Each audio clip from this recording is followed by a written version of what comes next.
باب من علق سیفہ بالشجر فی السفر عند القائلہ، قیلولہ کے وقت جو لٹکایا اپنی تلوار درخت کے ساتھ۔ حدثنا ابو الجمان اخبرنا شعیب بن الزہری حدثنی سنان بن ابی سنان دؤلی و ابو سلمۃ بن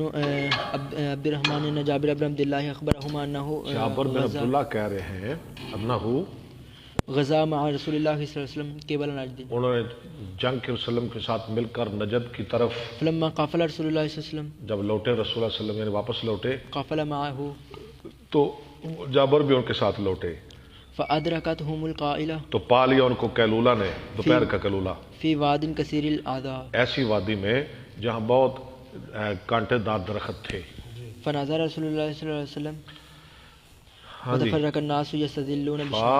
نزل رسول اللہ صلی اترے رسول اللہ علیہ وسلم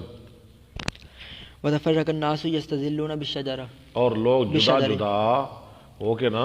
درختوں کے نیچے سایہ حاصل کرنے لگے۔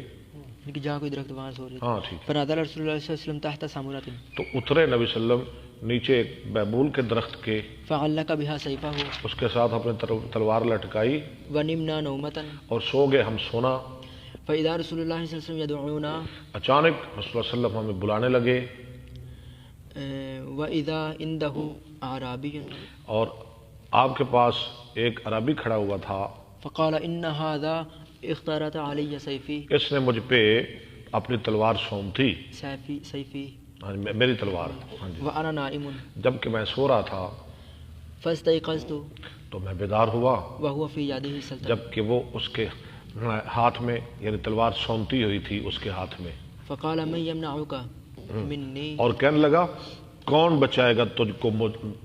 آپ کو مجھ سے، من يمنعك مني، کون بچائے گا آپ کو مجھ سے؟ قلت الله الله ہاں تو میں نے کہا اللہ اللہ بچائے گا، ثلاثا 3 دفعہ اللہ اللہ اللہ، ولم يعاقبه، اور آپ نے اس کو سزا نہیں دی، بس چھوڑ دیا اس کو، وجلس وروا وجلسا، وجلس اور وہ بیٹھ گیا۔ وروا موسى بن اسماعیل عن ابراہیم بن سعد عن الزہری قال فشام السیف،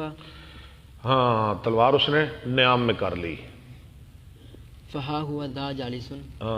وہ ہے یہاں یہ بیٹھا ہوا، ثم لم يعاقبه، پھر آپ نے اس کو کوئی سزا نہیں دی، اس کو معاف کر دیا عربی کو۔ باب لبس البیضۃ،